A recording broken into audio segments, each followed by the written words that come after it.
Gaming Bolt presents the 20 best boss fights in the Metal Gear Solid series. Metal Gear Solid has some great boss fights, enough said, so here's our list of the 20 best in the franchise. Metal Gear Final Fight with Big Boss. According to the reworked lore provided by MGS-V, this is actually the final fight with Venom's Snake, but whatever. It's a simple but effective fight. You're in a small room with a series of boxes throughout to hide behind. All you have to do is run around these boxes, shoot Big Boss a couple of times, and don't get hit. Metal Gear 2 Fighting Big Boss with a makeshift flamethrower. Good thing the soldiers in Outer Heaven used a lot of hair products. In Metal Gear 2's final fight, Snake must run around a sprawling complex, armed with nothing but a lighter and a can of hairspray. You have to dodge numerous attacks from Big Boss, get up close to him, and burn him to death with your makeshift flamethrower. It's a brutal yet still an awesome end to the game. Metal Gear Solid Portable Ops, Metal Gear Raxa. The fight against Metal Gear Raxa in Portable Ops was a lot like a cross between the fight against Rex in MGS-1 and the Shagohod in MGS-3. The Raxa could fly around, and it was actually incredibly small. But like in the fight against Rex, you were in a big room with plenty of cover. And like the fight against the Shagohod, there was a lot of running around and trying to hit its weak spot with an RPG. Metal Gear 2, Metal Gear D and Grey Fox. The fight against the Metal Gear D in Metal Gear 2 might be the series' best forgotten moment. It was an intense battle against a giant Metal Gear piloted by Frank Yeager, otherwise known as Grey Fox. Once you finally defeat the Metal Gear, you then have a knockdown, drag-out fistfight against Fox in the middle of a minefield. What makes this fight so great is that it gets mentioned years later in Metal Gear Solid, and since Metal Gear 2 didn't get released outside of Japan until years later, everybody thought this was just a backstory we never got to see. Metal Gear Solid 4 Laughing Octopus. The first real boss you go against in MGS-4 is also one of the best. Laughing Octopus is a creepy boss that uses tentacle arms to quickly move around the small level. She'll use tricks thanks to camouflage to play with your mind, and will deploy smoke screens to get away from your attacks. Every so often, she even pretends to be someone else, like Naomi, or use a fake Metal Gear Mark II to make you think she's Otacon to lure you into a trap. Metal Gear Solid Peacewalker Battle against Peacewalker. The fight against Peacewalker really is great. Instead of the standard single boss battle in so many Metal Gear games, this one is divided into 3 stages. The first has you fighting against its standing position, as it launches mines, missiles, lasers and bullets at you from everywhere.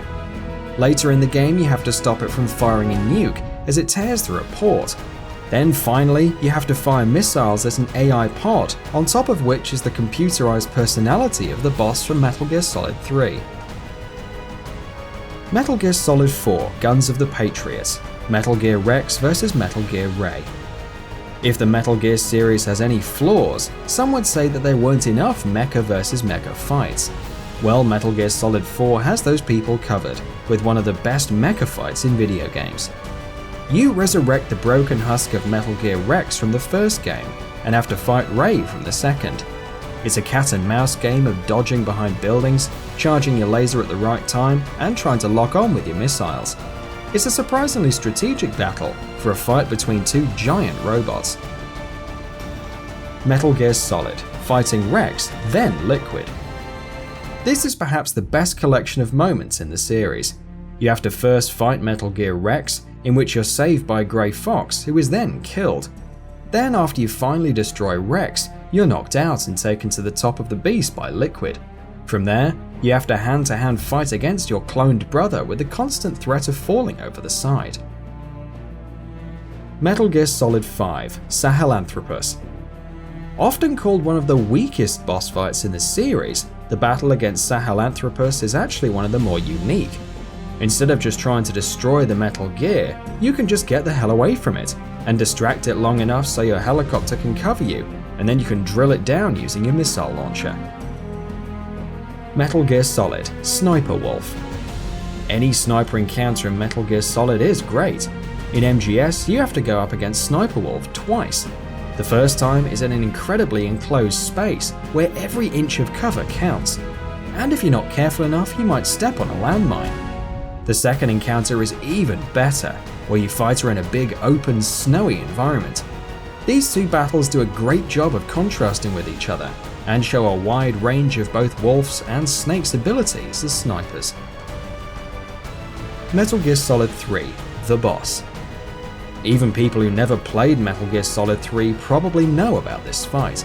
Everyone knows about the aftermath, with Snake in the field of white flowers, the boss asking him to kill her, and the flowers turning red after he does so. But the fight itself is pretty damn good, as you have to balance both stealth and aggression, while the boss does the same thing herself. MGS3: The Fury. The Fury is just really cool. He's been to space and has a massive jetpack and flamethrower. You fight him in a near pitch black area, and whenever you see his flame lighting up the tunnel, you know you're screwed. It's one of those moments in Metal Gear that's as much about horror as it is stealth, as you're being hunted in the dark and having to watch Snake burn half to death every time he's hit. Dodging the flames and shooting the Fury in the back is exhilarating though. Metal Gear Solid 2: Solidus Snake.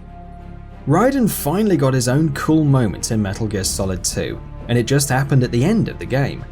You have to fight Solidus on top of a building in the middle of New York City with nothing but a sword. For most of the fight, he's got those octopus arms which can grab you and also fire missiles. But once you stab those off of him, it becomes an old-fashioned one-on-one sword duel. Metal Gear Solid 3: The Fear. The Fear's fight is equal parts stealthy, scary, and funny. You have to sneak around the jungle while trying to find the Fear, who's also hiding. Any moment you can be hit by a poison dart, and the Fear could run behind you and cut you up. But if you hit him with enough tranquilizer darts, or just let him run around enough, he'll complain of being tired and start shooting and eating random animals. Because of this, you can actually give him food like poisonous spiders or snakes. Metal Gear Solid: The HINDD. Snake may never know what a Russian gunship is doing here, but fighting the Liquid Snake piloted chopper is a great fight. It's so absurd, because you have such a small area to work with, and the chopper keeps blasting you with missiles and heavy machine gun fire. But that's what makes it so great, and who can forget the "See you in hell, Liquid" line at the end by Snake. Metal Gear Solid 5: The Female Skull Unit. You go up against the Female Skull Unit in MGS-V. You meet them in the jungle of South Africa, where the skulls are equipped with sniper rifles and laser sights. The boss battle takes place in a large area, making it difficult for the player to spot them. Using a combination of stealth and your own wit, you can either take them out or flee away from the battlefield. Metal Gear Solid 3: Fighting Volgin, then the Shagohod. Metal Gear Solid 3 reverses the last boss fight in Metal Gear Solid. Instead of fighting Metal Gear, then the big bad, you first fight Colonel Volgin in hand-to-hand combat. Or at least you could. You mostly end up just shooting him a bunch of times. Then you get on the back and run from the Shagohod before having to fight it with the help of Eva and her motorcycle. Metal Gear Solid: Psycho Mantis. Another iconic moment from the first Metal Gear Solid, much like the fight with the boss at the end of Metal Gear Solid 3. Even people who never played MGS knows about this fight, with Mantis reading your memory card and shaking your controller. Honestly, the fight itself is nothing special, but the way he messes with your head and drags Meryl into the fight makes this one special. Metal Gear Solid 4: Liquid Ocelot. What a great way to bring the saga of Solid Snake to a close. Now an old man, Solid has to go up against Liquid Snake and Ocelot one final time, just for the sake of killing his brother and rival. The fight has multiple stages, each modelled after the previous Metal Gear games. You'll get the health bars and music from MGS1 through to MGS3, but also different camera angles and fighting styles too.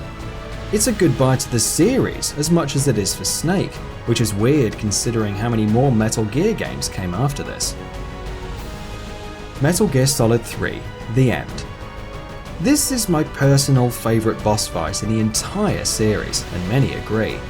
This fight can take hours, sometimes even days. It's a classic knockdown, drag-out sniper duel, full of taking cover, using stealth, judging distances, and everything. There are a lot of fun ways to avoid this fight, like killing the end after a cutscene earlier in the game, or moving the internal clock on your console forward and letting him die of old age. But then you'd be missing out on one of the best boss fights ever in a game. And that wraps it up. What are your thoughts about this? Let us know in the comments below. And if you enjoyed this video, please like and share it on Twitter and Facebook. And why not consider subscribing? We upload some really cool videos almost every day. Thank you for watching this video and happy gaming!